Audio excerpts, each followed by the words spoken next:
दोस्तों, जब भी किसी बड़े मामले में यूएपीए लगाया जाता है तो सबसे पहला सवाल यही उठता है कि आखिर यूएपीए है क्या और यह कानून इतना सख्त क्यों माना जाता है। दोस्तों, दरअसल यूएपीए यानी अनलॉफुल एक्टिविटीज प्रिवेंशन एक्ट एक ऐसा कानून है जिसे देश की सुरक्षा, संप्रभुता और अखंडता के खिलाफ होने वाली गतिविधियों को रोकने के लिए बनाया गया है।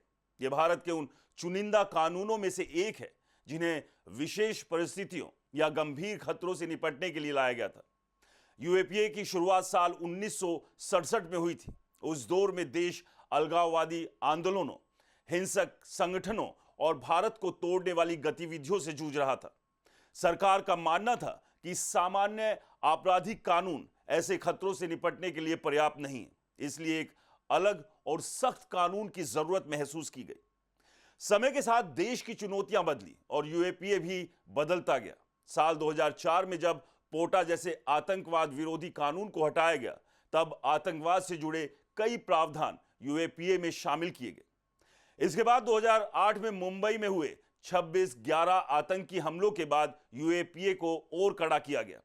साल 2012 में इसमें आतंकी फंडिंग, साजिश और सहायता जैसे अपराधों को और स्पष्ट रूप से जोड़ा गया। सबसे बड़ा बदलाव 2019 में हुआ, जब सरकार को यह अधिकार दिया गया कि वो किसी संगठन के साथ साथ किसी व्यक्ति को भी आतंकवादी घोषित कर सकती है। इसी संशोधन के बाद यूएपीए को लेकर बहस और तेज हो गई। यूएपीए को सबसे अलग और सख्त बनाना है इसका जमानत से जुड़ा प्रावधान। सामान्य आपराधिक कानून में यह सिद्धांत है कि बेल नियम है और जेल अपवाद, लेकिन यूएपीए में यह स्थिति उलट जाती है। अगर अदालत को पहली नजर में ऐसा लगता है कि आरोपी के खिलाफ लगाए गए आरोप सही हो सकते हैं, जिसे कानून की भाषा में प्राइमा फेसी केस कहा जाता है, तो जमानत देना बेहद मुश्किल हो जाता है।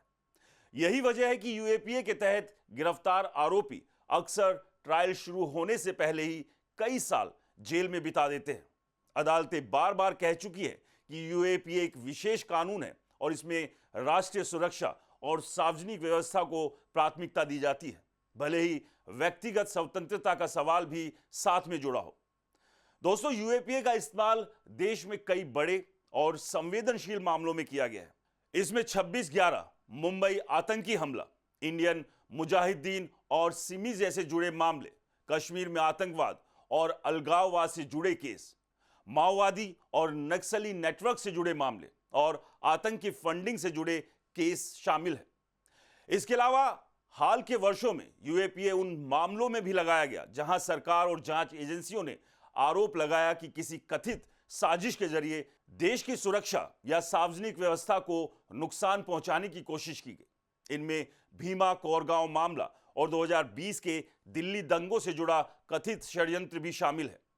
फिलहाल अभी देश के अलग अलग हिस्सों में यूएपीए के तहत कई मामले चल रहे हैं। इन मामलों में आरोप आतंकवादी गतिविधियों, हिंसक साजिश, आतंकी फंडिंग या राष्ट्र विरोधी नेटवर्क से जुड़े होने के हैं। हालांकि यह बात बार बार दोहराई जाती है कि यूएपीए लगना अपने आप में दोष सिद्ध होना नहीं है। अंतिम फैसला हमेशा अदालत ही करती है। यूएपीए को लेकर आलोचना भी होती रही है। मानवाधिकार संगठनों और कानूनी विशेषज्ञों का कहना है कि इस कानून के तहत ट्रायल में देरी होती है और आरोपी लंबे समय तक जेल में रहते हैं, जिससे दोष सिद्ध होने से पहले ही सजा जैसी स्थिति बन जाती है। वहीं सरकार और अदालतों का तर्क है कि देश की सुरक्षा से कोई समझौता नहीं किया जा सकता और ऐसे मामलों में सख्त कानून जरूरी है।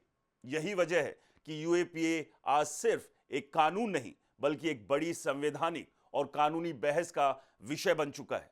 यह बहस सुरक्षा बनाम स्वतंत्रता की है, जहां एक तरफ देश की सुरक्षा है तो दूसरी तरफ नागरिकों के मौलिक अधिकार।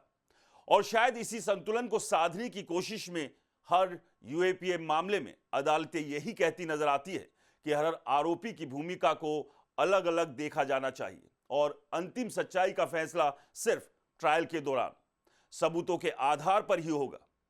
तो दोस्तों, उम्मीद है आपको यूएपीए से जुड़े फैक्ट्स समझ में आए होंगे।